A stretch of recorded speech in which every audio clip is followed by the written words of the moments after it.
കൊച്ചിയുടെ കാര്യം പറഞ്ഞുകൊണ്ട് ഞാൻ ചോദിക്കുകയാണ്, കൊച്ചി ഇൻഡോർ ഇത് രണ്ട് മാതൃകകളാണല്ലോ. അപ്പം കൊച്ചിയുടെ 3 ഇരട്ടിയെങ്കിലും അവിടെ വേസ്റ്റ് ജനറേറ്റ് ചെയ്യപ്പെടുന്നുണ്ടാകാം, അത്രയും ആളുകളുണ്ട്. നോർത്ത് ഇന്ത്യയിൽ നമ്മളെക്കാൾ കൂടുതൽ സിവിക് സെൻസ് ഉണ്ടാവുമെന്ന് പ്രതീക്ഷിക്കാനും വയ്യ. നമ്മൾ പറയുന്നത് നമ്മൾ സാക്ഷരരാണെന്നാണല്ലോ. അപ്പൊ ആ അവസ്ഥയിൽ അവിടെ എങ്ങനെയാണ് ബെറ്റർ ആയിട്ട് മാനേജ് ചെയ്യപ്പെടുന്നത്? ഞാൻ അവിടെ നേരിട്ട് പോയി കണ്ട ആളാണ്. അതുകൊണ്ട് എനിക്ക് തോന്നിയൊരു കാര്യം എന്ന് പറയുന്നത്, വളരെ എഫിഷ്യന്റ് ആയിട്ട് വർക്ക് ചെയ്യുന്ന ഒരു മെക്കാനിസം അവർ ഉണ്ടാക്കിയെടുത്തു.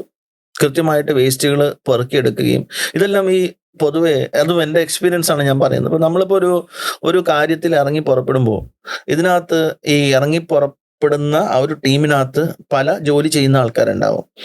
അപ്പം ഇതിനകത്ത് ആത്മാർത്ഥമായിട്ട് നമ്മൾ കൂടെ നിന്ന് മുമ്പോട്ട് കൊണ്ടുപോകാനുള്ള ഒരു താല്പര്യമുള്ള 1-2 പേരുണ്ടെങ്കിൽ ആ പ്രൊജക്റ്റ് മുമ്പോട്ട് നീങ്ങും.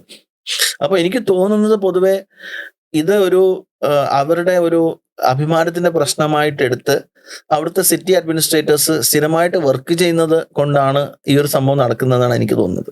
ഇൻഡോറിൽ നടക്കുന്നത്. യെസ്.